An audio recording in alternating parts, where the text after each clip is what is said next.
Hi, everybody. This is David Russo interviewing Hope Gardner. Hope, say hi to everybody. Hi.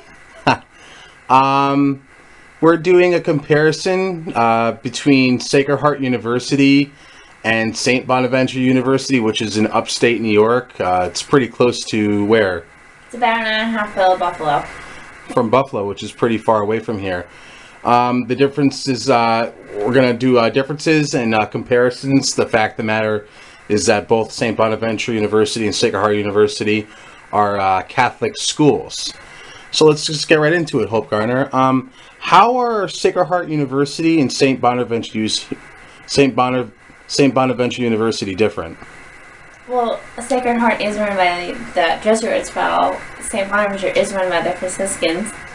Two different orders of priests, so it's kind of different in how they approach life, and just overall, the curriculum is also different. St. Bonaventure has a unique curriculum, unlike other school. Our curriculum is not your standard science, math, or English classes. We have specialized classes under the Clare College, where we take different courses, but they're still focused on English, math, and science. Cool. How are SHU and SBU the same? They are both Catholic schools, and they are rich in that tradition. They also have classes that are part of our Catholic heritage, and they too have similar events, like they have volunteer places as well. St. Bonaventure has the warming house, which is one of the oldest soup kitchens in the country. They do a lot of service. I know Sacred Heart does a lot of service to the community that they're in, which is really fantastic. Cool. What is campus life like at St. Bonaventure? I know it's kind of out in the middle of nowhere, so I know campus life at Sacred Heart's going to be a lot different from St. Bonaventure. St. Bonaventure is a very small school, and it's in the middle of not a lot of places. Campus life was really different. We just had each other, really, and our basketball team. That was the highlight of our college. But we had a lot in the community. We had a lot of places that we could go, nature-wise. There was the mountain where the Franciscans lived that we could go to, and there was a lot of different places around that we could visit. Cool. How does the athletics influence campus life? Because I know that your basketball team is Division I, and they play big teams like Notre Dame and Purdue and Ohio State and all those places, and like Wake Forest and stuff. So I'm pretty sure that your Division I athletic teams have a huge impact on campus life there, correct? They do. It's really huge for the community too. The community really loves to go to the games because it's very family oriented for the most part. The team is really terrific. They've been terrific. When I was there, we actually went to the NCAAs, and in 1971 they actually went to the Final Four. And the athletics is huge at the school because it's all we had, really. Besides the cool temperatures, that's all we had was our basketball team, both men and women. How does the location affect you going to that school? The location it's in western New York. It's very, very cold in the winter. We got a lot of snow. We got a lot of lake effect snow.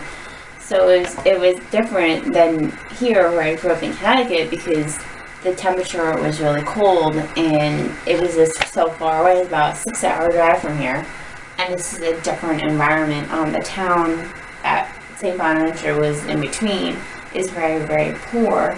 They didn't have a lot. The community was basically just very small, and everyone knew each other. So the college being there gave them a lot more stuff to do, like concerts and sporting events. Cool. Sounds good. As you know, both Sacred Heart University and St. Bonaventure University are small schools. How did that factor into your decision to attend at St. Bonaventure University? I didn't want to go to big school. I wanted to be a number. I wanted to be a person. And going to a smaller school, I was a person to everyone that worked there. I wasn't a number. And I got the attention that I needed. I agree because I myself looked at a lot of state colleges in Connecticut, and I found that I wanted more of a professor to student interaction. So I have attended bigger schools like Purdue University for a semester, and most of the classes are 200 to 300 kids. So you really don't get to meet all the kids, and you don't really get to meet the professor. The professor doesn't even know your name. I feel like St. Bonaventure and Sacred Heart is more or less like a small high school, because I know you went to Wilton High School in Connecticut, which is a small school. I myself went to Poprog High School in Southbury, Connecticut, which are all both small high schools. Cool. What else we got here? How was the professor-student relationships at St. Bonaventure University? St. Bonaventure is basically a family. We call it home. The professors were like our family. They were terrific. You got to know them on a personal level. They were there for you, whenever you needed them, and also the assistants were there too. They worked with you if you had a problem, and you could find them. It wasn't like you couldn't find them. And if you needed, an administrator, they were there. It wasn't like you had to make an appointment. You could just kind of walk in and talk to them. So the relationship was pretty strong. Cool. And I'm assuming the small class sizes were important too. How so? You actually got to learn more, and you actually felt like you were important to the professor. You weren't a number. You weren't like student number 1,112. You were a person to them. Cool. Let me see here. Well, that pretty much just wraps it all up. Hope, I really do appreciate taking the time out of your busy schedule to let me interview you on the similarities and the differences between St. Bonaventure University and Sacred Heart University. And I would like to thank my audience very much for tuning in and listening on this intuitive video. And please feel free to leave questions and comments. Thank you very much, and have a great day. Thank you. Bye.